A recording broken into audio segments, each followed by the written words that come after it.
Hello students. बच्चों, आज मैं टॉपिक जो आपके साथ डिस्कस करने वाला हूँ वो है Raoult's law.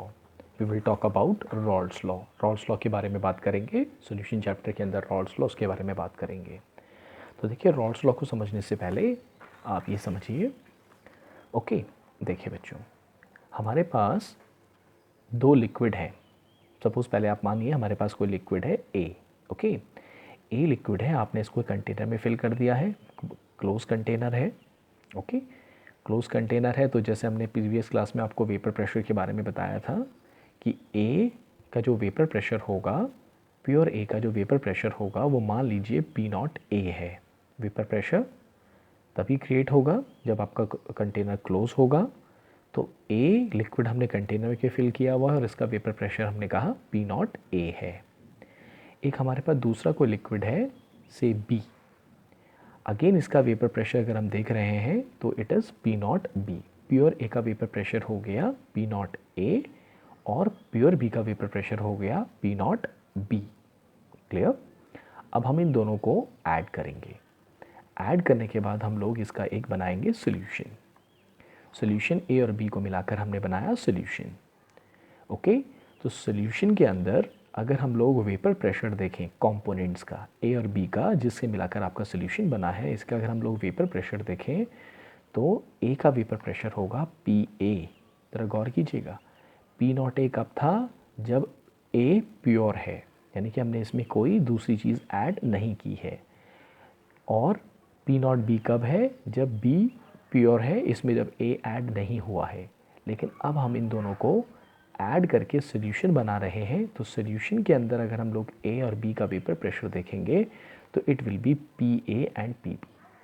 P A and P B. Okay, अब पूरे सॉल्यूशन का अगर वेपर प्रेशर होगा तो वो पी ए और पी बी के सम के बराबर होगा। ये कहलाता है partial vapour pressure of A और ये कहलाता है partial vapour pressure of B. तो सॉल्यूशन में अगर आपको वेपर प्रेशर चाहिए तो आपको सॉल्यूशन के कंपोनेंट्स के पार्शियल वेपर प्रेशर्स को ऐड करना होता है। अब यहीं से हमारी रॉल्स लॉ की शुरुआत होती है। रॉल्स लॉ हम लोग दो केसेस में पढ़ेंगे बच्चों। पहला केस होगा जब हमारे जो सॉल्यूशन के कंपोनेंट्स हैं ए और बी, ये दोनों लिक्विड्स हैं। और दूसरा केस होगा जब एक जो आपका सोल्यूट होगा, ए हम जनरली सॉल्वेंट के लिए यूज़ करते हैं, बी सोल्यूट के लिए। तो एक केस होगा जब हमारे पास सॉल्वेंट भी लिक्विड है और सोल्यूट भी लिक्विड है, यानी कि Rawls law for binary liquid solution. और दूसरा केस होगा जब हमारे पास जो सोल्यूट होगा वो नॉन वोलेटाइल होगा, मींस वो वेपर फॉर्म नहीं कर सकता होगा। ऐसे सोल्यूट के बारे में बात होगी, जैसे कि शुगर, सॉल्ट, यूरिया। अगर हम इसको वाटर में ऐड करें तो और इवॉपरेट करने की कोशिश करें तो सॉल्वेंट तो इवॉपरेट होगा, वेपर फॉर्म करेगा, लेकिन जो सोल्यूट होगा वो वेपर फॉर्म नहीं करेगा अगर आपका सोल्यूट नॉन वोलेटाइल हो। तो यहाँ पर हम रॉल्स लॉ दो केसेस में पढ़ेंगे।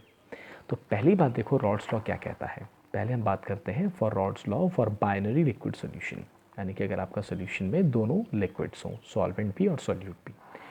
अभी हमने सोल्यूशन बना लिया है ए और बी को ऐड करके, और जो सोल्यूशन का वेपर प्रेशर होगा वो आपके कंपोनेंट के पार्शियल वेपर प्रेशर के सम के बराबर होगा। ना बात आती है कि ये पार्शियल वेपर प्रेशर कैलकुलेट कैसे किया जाएगा। यही हमें रॉल्स लॉ ने बताया। तो रॉल्स लॉ बताते हैं कि किसी भी सोल्यूशन में जो अगर आपके कंपोनेंट्स हैं, ए जैसे ए और बी है, अगर आपको इनका वेपर प्रेशर फाइंड आउट करना है तो क्या करना होगा। अगर मुझे पी ए पता करना है या मुझे सोल्यूशन के अंदर पी बी पता करना है, जब मुझे पी ए और पी बी पता होगा तभी मैं सोल्यूशन का टोटल वेपर प्रेशर निकाल पाऊँगा। तो रॉल्स लॉ ने हमें कंपोनेंट्स जो हैं उनके वेपर प्रेशर को सोल्यूशन के अंदर कैलकुलेट करना सिखाया। तो रॉल्स लॉ कहते हैं कि अगर आपको किसी भी सोल्यूशन में कंपोनेंट का वेपर प्रेशर चाहिए तो कैसे निकलेगा। देखो, पी ए अगर हमको पार्शियल वेपर प्रेशर ऑफ ए चाहिए, यानी कि ये पता करना है उसकी सोल्यूशन के अंदर ए का वेपर प्रेशर कितना होगा, तो हमें क्या करना होगा, हमें ए का जो प्योर ए का जो आपका वेपर प्रेशर है, जिसे हमने पी नॉट ए कहा है, प्योर ए का vapour pressure P not a कहा है। तो अगर हम लोग इस पी नॉट ए से ए के मोल फ्रैक्शन को मल्टीप्लाई कर दें, यानी कि इस सोल्यूशन में ए का जितना मोल फ्रैक्शन है उसको अगर हम लोग ए के प्योर वेपर प्रेशर से मल्टीप्लाई कर दें तो हमें पी ए मिल जाएगा। यानी कि पी ए किसके बराबर हो जाएगा, पी ए हो जाएगा P not A multiplied by mole fraction of ए।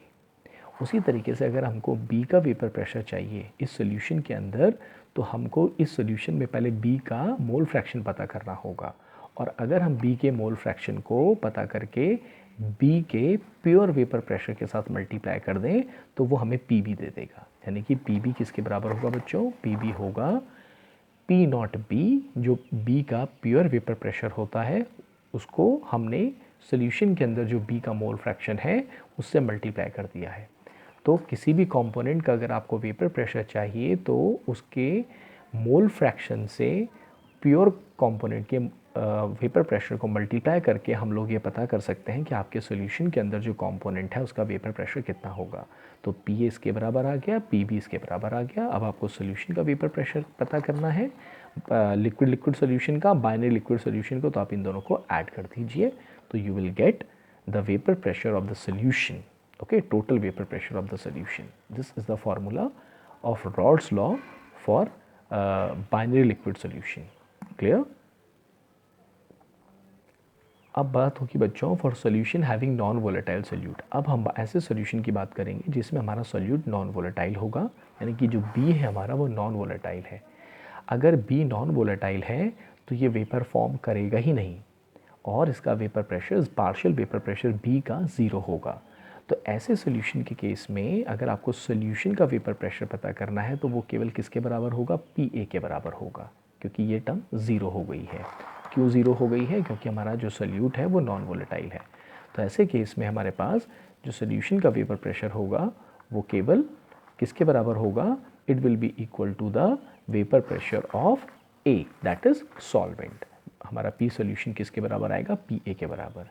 अब अगेन यहाँ पर हम लोग रॉल्ट्स लॉ लगाते हैं कि ए का वेपर प्रेशर अगर हमें पता करना है, पार्शियल वेपर प्रेशर ए का अगर हमें पता करना है तो ए के मोल फ्रैक्शन से सॉल्यूशन के अंदर जो ए का मोल फ्रैक्शन है इससे हम लोग ए के प्योर वेपर प्रेशर को मल्टीप्लाई कर देंगे। तो पी ए हो जाएगा P not A multiplied by mole fraction of A, और यही आपके सॉल्यूशन का वेपर प्रेशर भी आएगा, यही आपके सॉल्यूशन का वेपर प्रेशर भी आएगा, क्योंकि हमारे सॉल्यूशन में जो सोल्यूट है वो नॉन वोलेटाइल है।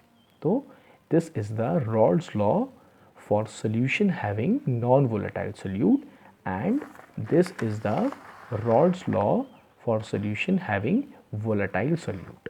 यानी कि जब दोनों लिक्विड हो तो आपका ये होगा एक्सप्रेशन रॉल्ट्स लॉ का। रॉल्ट्स लॉ सिंपल सी यही बात कहता है कि किसी भी सॉल्यूशन के अंदर अगर आपको कंपोनेंट का मोल फ्रैक्शन निकालना हो तो उसके मोल फ्रैक्शन से उसके प्योर वेपर प्रेशर को मल्टीप्लाई कर दीजिए। ओके, अब देखिए यहाँ पर थोड़ा सा हम लोग इसको और सिंप्लीफाई कर सकते हैं। इस फॉर्मूले को हम लोग क्या करेंगे, ये जो आपके पास मोल फ्रैक्शन ऑफ ए है यानी कि सॉल्वेंट का जो मोल फ्रैक्शन है, इसी एक्सप्रेशन को हम लोग मोल फ्रैक्शन ऑफ सोल्यूट की टर्म्स में भी लिख सकते हैं। अब देखिए कैसे लिखेंगे, मोल फ्रैक्शन का सम, सॉल्यूशन के अंदर मोल फ्रैक्शन का सम हमेशा 1 होता है। तो अगर हमारे पास 2 कंपोनेंट सिस्टम है तो वहाँ पर हमारे पास जैसे ए और बी, तो हमारे मोल फ्रैक्शन का सम 1 होगा। यहाँ से हम लोग इस मोल फ्रैक्शन ए की वैल्यू निकाल लेंगे in terms of mole fraction of B. Okay, तो zeta A plus zeta B equal to 1, mole fraction को हम लोग जीटा से रिप्रेजेंट करते हैं, तो zeta A plus zeta B equal to 1, क्योंकि हमारे पास सोल्यूशन में 2 कंपोनेंट हैं, ए और बी की हम बारे में बात कर रहे हैं। तो यहाँ से जीटा ए की वैल्यू आ जाएगी 1 माइनस जीटा बी। अब इस वैल्यू को यहाँ पर हम रख देंगे और सिंप्लीफाई करते चले जाएंगे। तो P solution equal to P not A zeta A, P not A और जीटा ए की जगह लिख दिया 1 minus zeta B. Okay, now simplify it. Simplify करने पे जब आप इसे सिंप्लीफाई करते चले जाएंगे तो you will get the expression P not A minus P solution divided by P not A equals to zeta B. देखिए यही हमारे पास सोल्यूशन का ये एक्सप्रेशन जो हमारे पास है, ये एक्सप्रेशन जो हमारे पास है P solution equal to P not A X A, इसी चीज़ को हम लोग इस फॉर्म में भी लिख सकते हैं in terms of mole fraction of solute. P not A is the vapour pressure of pure A, यानी कि सॉल्वेंट। सॉल्वेंट के वेपर प्रेशर से अगर हम सोल्यूशन के वेपर प्रेशर को ज़रा गौर कीजिएगा, सॉल्वेंट का वेपर प्रेशर हमेशा ऐसे सोल्यूशन से ज़्यादा होता है जिसमें नॉन वोलेटाइल सोल्यूट ऐड किया गया हो। ये बात मैंने आपको पिछले लेक्चर में भी डिस्कस की थी कि अगर हम सॉल्वेंट के अंदर नॉन वोलेटाइल सोल्यूट ऐड कर देते हैं तो ऐड करने पर जो सोल्यूशन फॉर्म होता है उसका वेपर प्रेशर हमेशा कम होता है।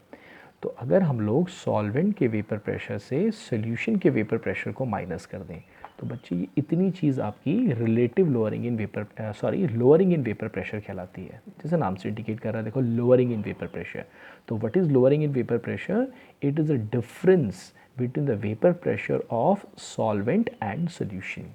This is lowering in vapour pressure. और अगर डिवाइड में क्या हो, पी नॉट ए बी आ जाए, जो कि आएगा ही जब आप इसको सिंप्लीफाई करेंगे तो you will get this expression. तो अगर हम लोग lowering in vapour pressure, numerator वाली टर्म को हम लोग कहते हैं लोअरिंग इन वेपर प्रेशर, और this whole expression is known as relative lowering in vapour pressure. Okay, इसके बारे में हम आगे भी आपके साथ बात करेंगे जब हम क्वालिटेटिव प्रॉपर्टीज डिस्कस करेंगे, वहाँ पर भी ये बात दोबारा आएगी, लेकिन थोड़ा आप यहाँ पर समझ लीजिए। तो what is relative lowering in vapour pressure? Relative lowering in vapor pressure is vapor pressure of solvent minus vapor pressure of solution divided by vapor pressure of solvent. Okay, and ये किसके बराबर आता है? It is equal to the mole fraction of B. B stands for solute. Clear?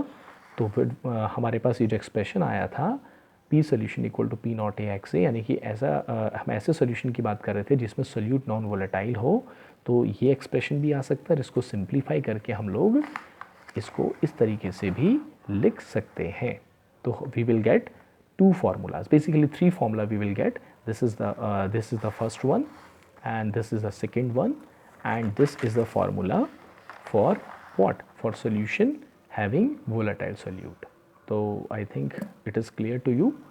बाकी हम लोग अगली class में क्वालिटेटिव प्रॉपर्टीज़ के ऊपर आपके साथ डिस्कशन करेंगे, तब तक आप इसे रिवाइज करें। Thank you very much.